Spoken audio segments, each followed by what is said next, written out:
અમરેલીમાં કૃષિ વિભાગના કાર્યક્રમમાં આરોપીને આમંત્રણ અપાતા વિવાદ થયો। આત્મહત્યાની દુષ્પ્રેરણાના આરોપીને કાર્યક્રમમાં આમંત્રણ આપવામાં આવ્યું, જેના કારણે વિવાદ વકર્યો।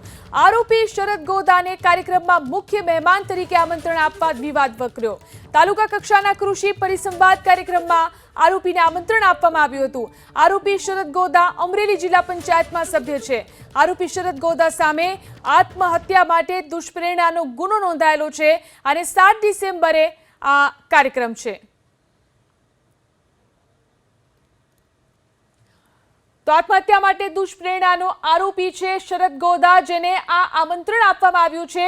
કૃષિ વિભાગનો આ કાર્યક્રમ છે જેની અંદર આમંત્રણ આપવામાં આવ્યું છે। જોઈ શકાય છે આ દ્રશ્યોની અંદર આ જે કૃષિ વિભાગનો કાર્યક્રમ છે તેમાં આ વ્યક્તિને આમંત્રણ આપવામાં આવ્યું છે કે જે આત્મહત્યા માટે દુષ્પ્રેરણાના આરોપી છે।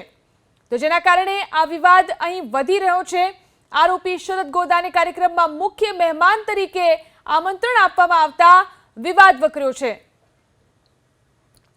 વધુ જાણકારી મેળવી અમારા સંવાદદાતા હરેશ ફોન લાઈનથી જોડાયા છે। જી હરેશ, કેવી રીતે એક આરોપીને આમંત્રણ મળી રહ્યું છે? ચોક્કસથી સાવરકુંડલાના માર્કેટિંગ યાર્ડમાં તાલુકા કક્ષાનો કૃષિ પરિસંવાદ અને કૃષિ પ્રદર્શન કાર્યક્રમમાં આમંત્રણ પત્રિકામાં મુખ્ય મહેમાન તરીકે શરદ ગોદાણી જે જિલ્લા પંચાયતના સદસ્ય છે, તારીખ 6 અને 7 ડિસેમ્બરે આ કાર્યક્રમ યોજવાનો છે। ત્યારે ગઈકાલે જ આત્મહત્યાના જે કરવામાં આવી હતી તેમના ભાઈ દ્વારા એક ફરિયાદ દાખલ કરવામાં આવી હતી। ત્યારે મરવા મજબૂર કરવા બાબતે એક ગુનો સાવરકુંડલા ટાઉન પોલીસ સ્ટેશન મથકમાં નોંધાયો છે ને તેમાં આરોપી શરદ ગોદાણી સહિત 6 વ્યક્તિઓના નામ લખ્યા છે। ત્યારે આ શરદ ગોદાણી જિલ્લા પંચાયતનો સદસ્ય છે અને તેમનો આ જે નામ આમંત્રણ પત્રિકામાં મુખ્ય મહેમાન તરીકે છે। જી આભાર તમામ જાણકારી આપવા માટે। તો 6 અને 7મી ડિસેમ્બરે આ કાર્યક્રમ યોજાવાનો છે।